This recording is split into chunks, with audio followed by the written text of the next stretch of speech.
Digital citizenship is key. Understanding how you're projecting yourself online, how you're talking to people, how you're interacting, pushing that digital citizenship component, teaching students what's right and what's wrong, how parents can support, how teachers, and really how people can come together as a community in support of students' healthy activities online. You're listening to the smartsocial.com podcast, your trusted source for real-world tactics that keep students safe and help them to shine online. I'm your host, Josh Oakes. Each week, I sit down with K-12 superintendents, district leaders, and community voices who are shaping digital safety. We discuss wins, struggles, and strategies used to guide students so they can be safe and successful online. Hello, my name is Julie Garcia, and I'm the Senior Director of Future Ready Learning for the San Diego Unified School District. We represent about 175 schools and close to 95,000 students.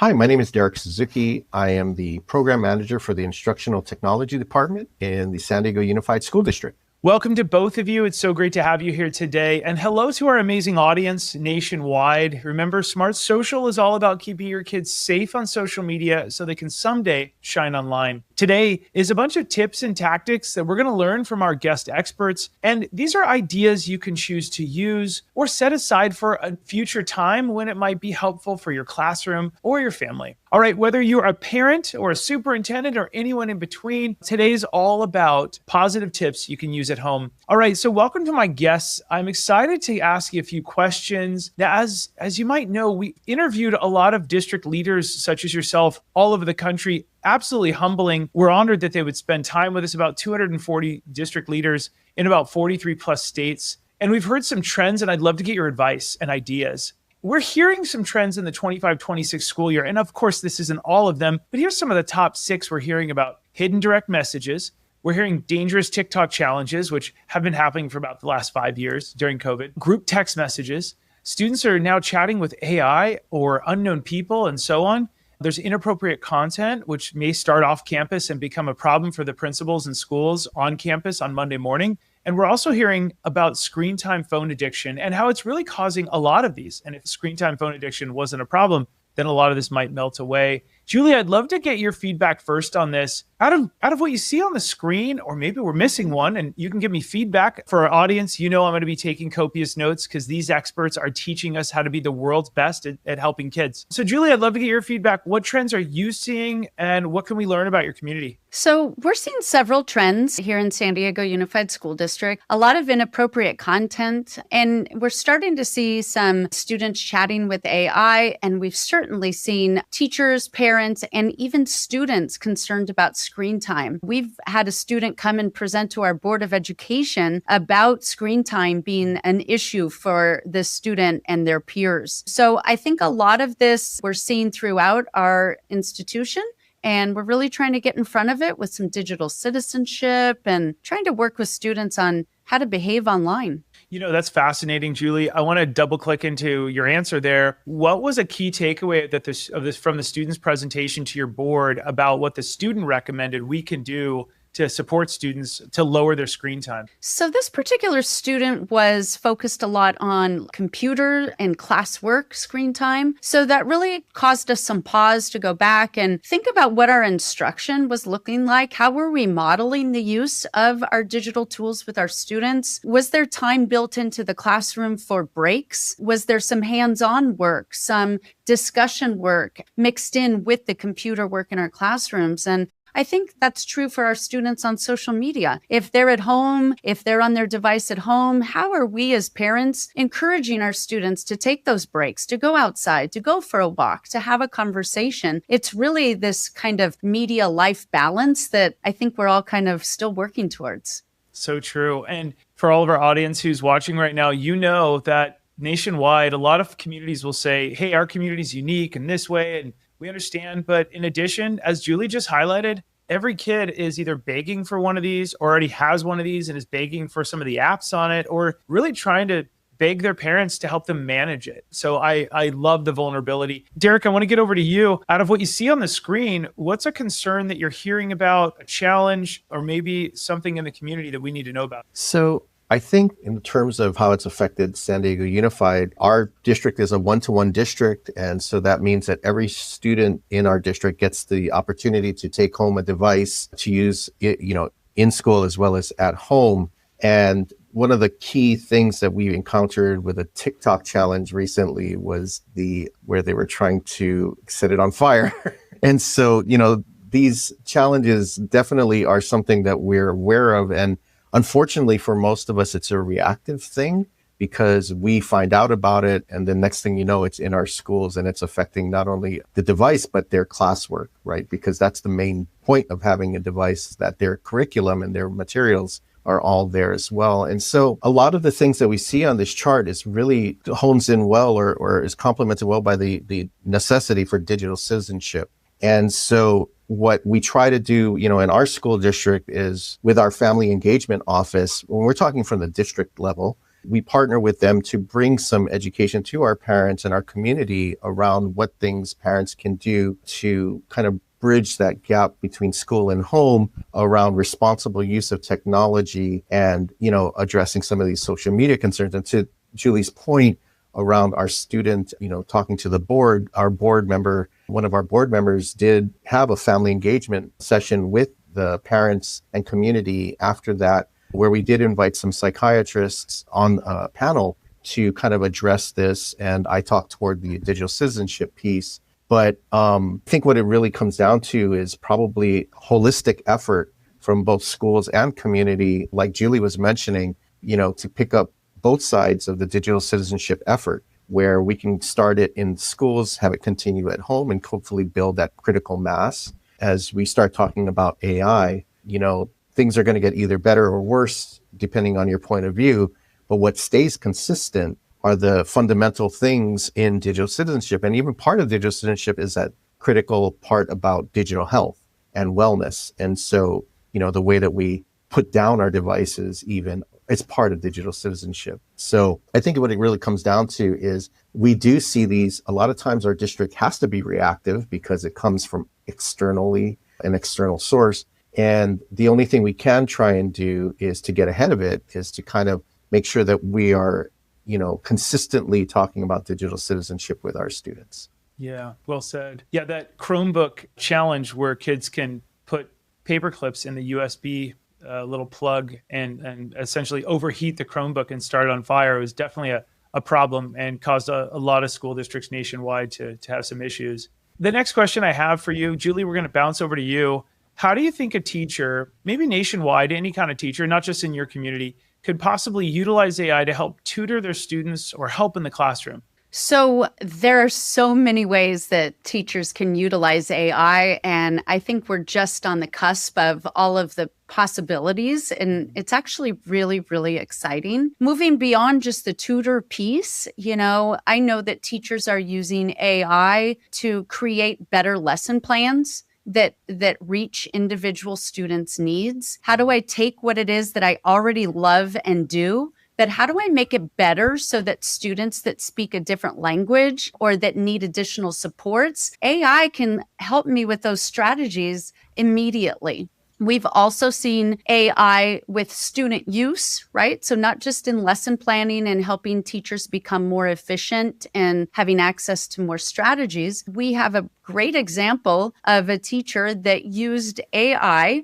as an original, as a starting point for feedback on writing. And it was interesting. We got a little feedback from the media on this one. It was, oh no, San Diego Unified is using AI to grade students' papers. But really what it was that initial feedback on an essay, which allowed a teacher to then really go and differentiate and go meet with some of the other students that needed the additional help, while those students were getting the general feedback from AI. So what it really did is allow this particular teacher to have more time to spend with those students that needed that intense or extra support. And Derek has a great example of another teacher and how she used AI to help kids understand how to not cheat or to not cheat, if Derek wants to share that story. Yeah, thank you, Julie.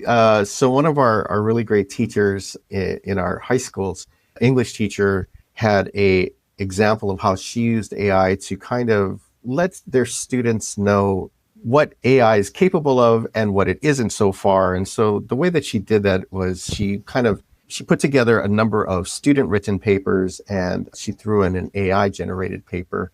And she had the students get into groups and evaluate them and then figure out, hey, which one of these 4 papers was written by AI? And of course, students all picked the right answer and they figured out that this one paper was AI written and they all had the same answer. And she said, that's great. So if you can figure it out, you think I can figure it out? Of course I can. And so the concept there, though, is that understanding, that there is power in AI and the fact that you can use it for good, again, too, but maybe within, the teacher's understanding of AI, how they can use it to help scaffold their learning or give them the starting point and understanding that it's not meant to use for the complete work or that they're doing. And to Julie's point, also, we have some really great teachers, even in our elementary schools, that are using AI. And for many of us that are in the know, it's like, hey, wait, how can they use an AI tool being that young? And with this class, it was a class of second graders.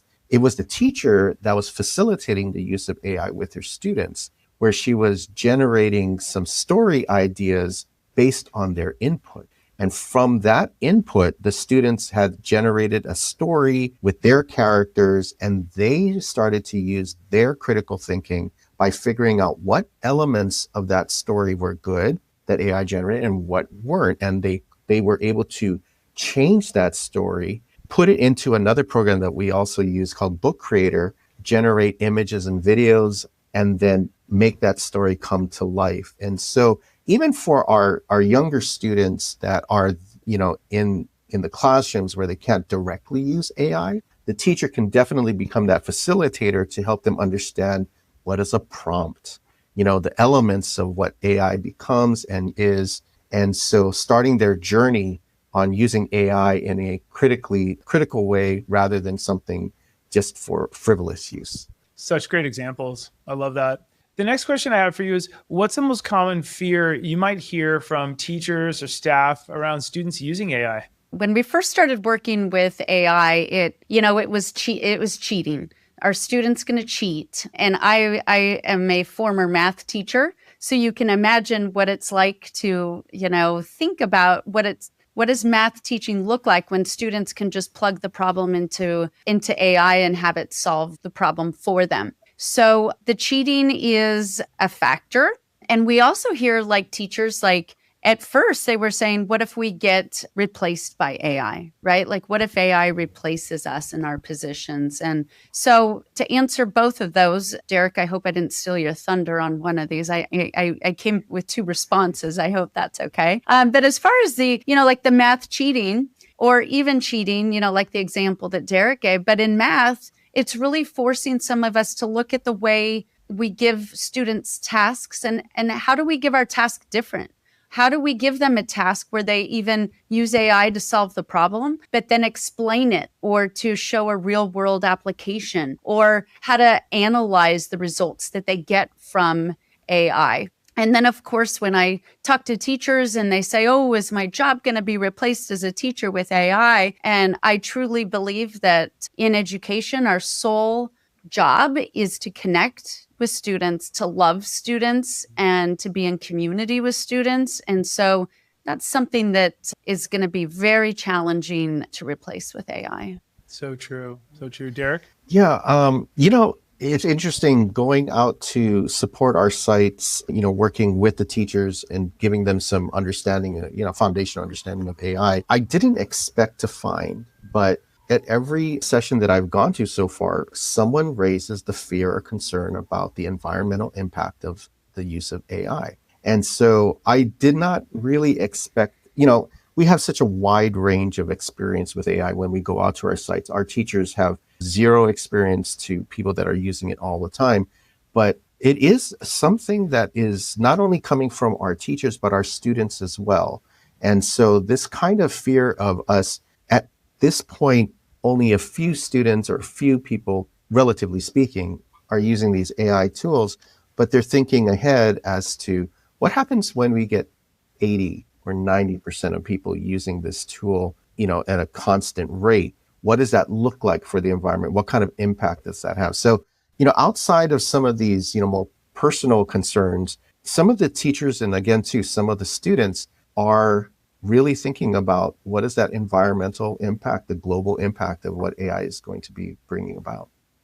Yeah, I was sitting with my family probably 4 to 6 weeks ago, and one of my nephews said that. He said, he's a teenager in high school, and he said, I don't use ChatGPT because the water it wastes. He was told that it wastes a lot of water. And I said, well, and I happen to be I'm 1/3 of an engineer. And I was like, oh, that's interesting. Tell me more. And we had a dialogue, and he thought it was an open loop water system. And so what that means is like it evaporates and it all goes away and it like wastes water. And it's like, no, it's actually closed loop. And let me show you how that works. It's a valid concern. The power is important, that we don't waste all these things. But I do love what you're bringing up. And I do encourage any parents watching right now, have your kids really look at the source rather than listen to the fear of, okay, what is the environmental impact? How do we work on that? How do we cognizant of that? Because once I taught him about how, the water goes through a radiator and then it comes back out and goes through the servers and it doesn't lose it. It doesn't evaporate. The only way a city would approve it is this way. You know what I mean? And just like your car has a closed loop water no evaporation. It's a radiator and the engine and so on, cooling system. So I'm hearing that more and more. And I think it's valid. But I also encourage all of our listeners, go directly to the source and find out what that is, because there may be something you can do to lower the impact and also our chips are getting more efficient. We do need to work on the models being more efficient, right? I'm constantly monitoring that. But I agree with you. That is something the students are worried about. But he was so fearful of even going to AI because he thought all the water's evaporating when in that case, it wasn't at all. Now, does he use a lot of power? Yes. Do we need to work on that? Absolutely. I'm all for the environment. But I thought that was fascinating. Okay. So the next question I have for you. And what do we do to increase learning and reduce cheating? I think you both kind of hit on that.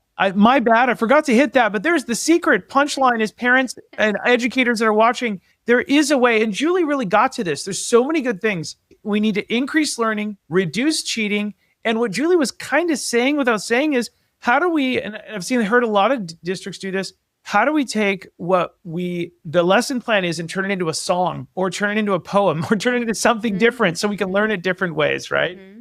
Super exciting. Okay, my next question, Julie, in conversations with staff in your community, what do you hear them say is the hardest to keep up with? Is it social media shifts, AI, or student screen time habits? I think it's a tie between AI and student screen habits, only because I don't know that staff necessarily I think they understand about social media and shifts, but at times they feel like it's my job to stay focused on instruction. And I believe that AI and screen habits have the biggest impact on instruction. Right now, I would say AI. Our teachers are all over the place with some, will go out to work with school sites, and some teachers really don't know what AI is, and other people are doing everything in AI. And so everybody's at a very different place as far as how we're using it and what they should do with it.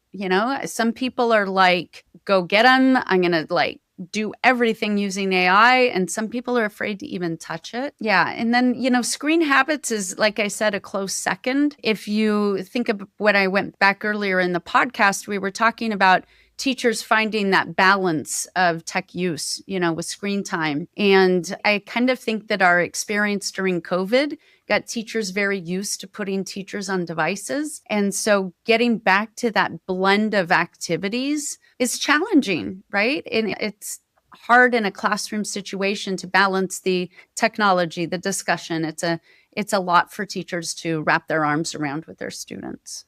So true. Derek, I'd love to hear from you as well. Out of these 3 bullets, which one do you think is the hardest to keep up with for your staff? Currently for social media shifts, we've had a movement in our district IT where they're they've actually implemented blocking most of these social media apps or access during the school day, especially. And some of that does extend beyond the school day if they're using a district computer or they are using a district ID to log in. And so, I think some of that is where, because it's been around for a bit, they kind of have a little bit better handle on what they can, kind of monitor and things. So, when it comes to AI, it's definitely something, even in, currently we're looking to pass a board policy for our our AI use in our district and our, our guidelines that we had an AI task force created by our department. And what we're looking at is trying to figure out, how AI is going to be used in our district responsibility. And, we kind of taken our first steps, but even around that, like what kind of monitoring or what kind of systems do we have in place? Because our district is so large, and what we really empower our schools to do is, because they know their community, a lot of the tools that they use are pretty independent from the district wide. And so we have very few tools that are centrally funded and used. And so one of the challenges like this, when you're talking with some of our staff, is that they might have a tool that we're not even familiar with. It's not something that the district is using. And so that really opens up a lot of questions around transparency and communication with not only the district, but with your community as well. And so, from a district standpoint, what are we trying to keep up with is like, what are the tools being used at each school site? And so making sure that those tools and those things are being used, obviously, in the right way, and making sure parents are aware of it. And student screen habits, I think that's just something that's been for as long as we've been using, our devices in our classrooms. So I think, honestly, it probably is around AI right now, because there are I think students have more of an advantage, especially over our teachers that maybe are really hesitant or reluctant to kind of even put their foot in the water around it. So I think that because that's the new kid on the block and will be for a while, I think it's probably the hardest to keep up with at this point.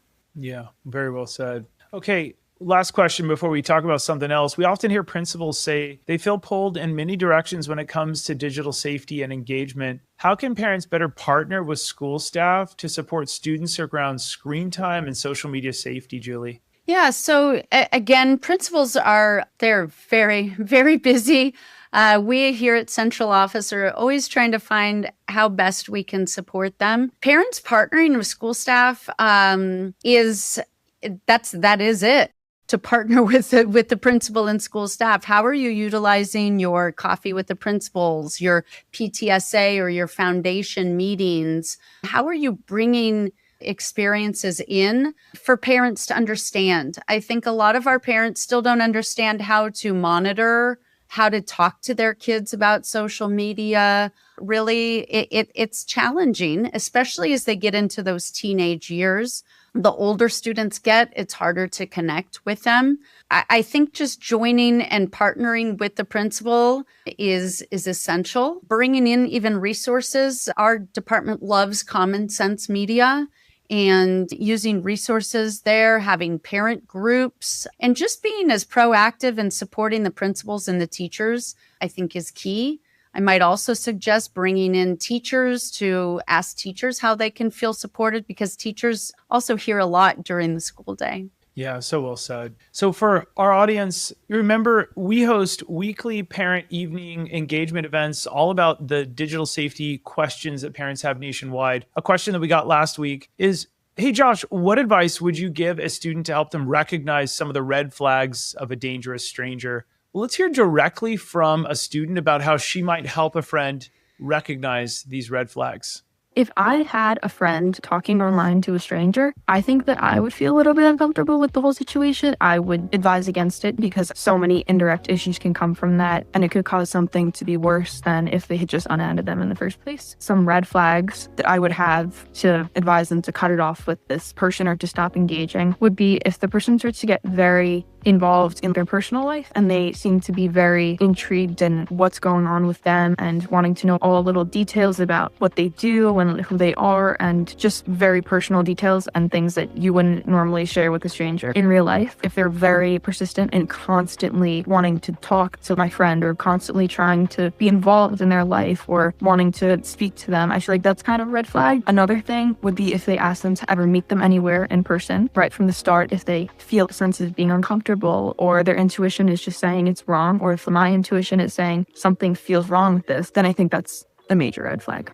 Parents, remember, we host weekly free parent events and replays. Come on out to one of them. We do big giveaways. If you come on out, you're automatically entered for a chance to win a Kindle, 3D printer, Bluetooth speaker, all these fun pieces of technology that can bring a family together. There's real teen-led video lessons like you just saw. So the teens are young and fun, teaching us the latest and greatest stuff. And then premium parent newsletter. And remember, parents, if you're struggling with anything, Smart Social has your back. We have the latest app guides for parents on TikTok, Instagram, YouTube, Snapchat, Fortnite, Minecraft, Roblox, Netflix, WhatsApp, and 450 more curated by real parents, our army of parents nationwide. And they're not only in English, but they're in Espanol, Mandarin, and 9 other languages. We have live events. This month is all about protecting your child's confidence before screens turn mean. It's really all about cyberbullying for the rest of the month. Next month, don't miss November, Snapchat and Instagram teen risks. A ton of teens are presenting, and you're going to get the best stuff. If you missed session 1, we've got session 2, session 3,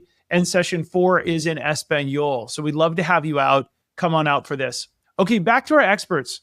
Julie, some districts have said that they wish they had more time to focus on student safety and parent engagement. What area would you tell other districts is the most important part to focus on to support parents? So I think digital citizenship is key. Understanding how you're projecting yourself online, how you're talking to people, how you're interacting. That video really resonated with me as we move into the AI world with chatbots, and everything's getting a little, the waters are getting a little muddy when it comes down to what we're seeing online, what we're saying online, and what we're absorbing online. So I think other districts really pushing that digital citizenship component, teaching students what's right and what's wrong, how parents can support, how teachers, and really how people can come together as a community in support of students' healthy activities online. You're so right, Julie. There's, for all of our audience members, there are, it used to just be, oh, hey, there's stranger danger. I guess in the 80s, there was white vans. We'd be afraid of the free candy sign, right? Don't get in a white van if they say they have puppies or candy. And we all learned that. And now there's strangers and predators online, as you saw one of our teen interns talk about. And that's really dangerous. That's the predator outside of your house that wants to chat with your kids and exploit them. And there's other things that they do. Come to one of our parent night events and you'll learn about sextortion, just devastating. But now there's these AI chatbots. Character.ai is one of the big ones we teach on that is absolutely dangerous for your kids. And there's some stuff in the news that we're reporting on right now that kids are hurting themselves because of what they're trusting the chatbot to tell them, which is so devastating. I want to take this question over to Derek. What area would you tell other districts is the most important part to focus on to support parents? Yeah, the hard part about it, and I have a 10-year-old and a 16-year-old. And so, speaking from experience, it is really about talking to them about safety, digital safety, and understanding what's appropriate to share and what's not appropriate to share. And kind of, everything that we heard the students say is really great. I think to piggyback onto our last topic as well, I know for my child's school, the police department comes out and has a cybersecurity team or a digital safety team. Our unified also, we partner with our family engagement office to provide our take on digital safety and wellness, but then they also bring in the San Diego Police Department. Their team comes in and talks. And so I think, it's all of a really integral part, like everything from, the screen time and all of this stuff. But, when we're talking about how much our children, especially because with the rise of AI now, how even if the person that you're communicating is not a real person, but a virtual person, like how you were mentioning, the danger of emotionally attaching yourself to something that might be not looking out for you in its best interest, which is weird to say about some kind of a chatbot. But we've heard examples where, the student is actually asking the chatbot, hey, I think I'm going to, leave this clue for my parents because it's like a cry for help. And the chatbot actually says, no, just talk to me. That's scary. And it's but what it comes down to is, are you spreading that knowledge to the parents so they can have these conversations with the students? And whatever way, shape, or form, if the administrator can't do it, what kind of county or, district supports are there? What can you do to reach out as a parent? What can you do to reach out to your local law enforcement? If you're really concerned about it, you can be the catalyst, right? And support your school and your community. Yeah, so well said. I mean, it's scary out there right now. AI wants to be the thing to fix everything. So devastating when it tries to do that. So Julie, district leaders tell us that parent engagement helps them get ahead of future social media problems that might exist. What parent or student preventative education would you recommend to other school districts to get ahead of these problems before they happen on campus? So again, that digital citizenship is so key. It starts at a very young age. I've talked to kindergarten teachers and they say things like, "Oh, my kids, they don't use technology. Why do I need to teach them digital citizenship or media literacy?" But you can't start them too young. Start talking to students about how they interact with people online, how you talk to people online. The students our small children are on apps on the phones, right? We held that up earlier, and we see students at a very young age. A lot of these apps sometimes connect with other children, but just teaching them, what are you typing? How are you presenting yourself? How are you interacting? Making sure that, because how you teach a child to act in person should be the same way that they're going to act online. And start young. And again, just digital citizenship. What is your digital footprint? What are you putting out there for others to see? And does that make you as a person and your family reflect well among your community? Well said. Derek, what parent or student preventative education would you suggest? I'm echoing Julie. Obviously, the digital citizenship is a huge piece. And again, too, starting at a very young age for our district, especially, we have digital citizenship lessons for our teachers from grade bands, from K all the way to 12. And the other thing is these, the sources that you provided on your site, as well as other sources, are a great place for parents to independently get involved. But it really is about kind of leveraging whatever mechanisms you have to go out and talk to people, whether it's school site-based or it's district-wide, getting that, or even putting, asynchronous kinds of things on your district website even, because what we're finding too is everyone learns in their own way. The more ways that you can provide this information to parents, you'll hopefully hit them all. So having the in-person is one thing, but then you don't get everyone. Having a paper that goes home, you don't get everyone, but if you start to, flood the market with every single way of in communicating, because you realize it's an important thing, it's about your child's health, then I think you can reach that, reach a point where hopefully you're getting to most of them, if not all. So well said. Julie and Derek, you both have taken a lot of time out of your really busy day to join us. Thank you to both of you for taking time to present to our audience. Yeah. Thank you. It was fun. Enjoyed it, Josh. Thanks for the opportunity. Thank you. And to all of our audience members, remember these tips and techniques. We hope that you'll use them, share them with a friend. And remember, the number one safety app in the world that we at smartsocial.com believe can help your kids is a rich and ongoing conversation.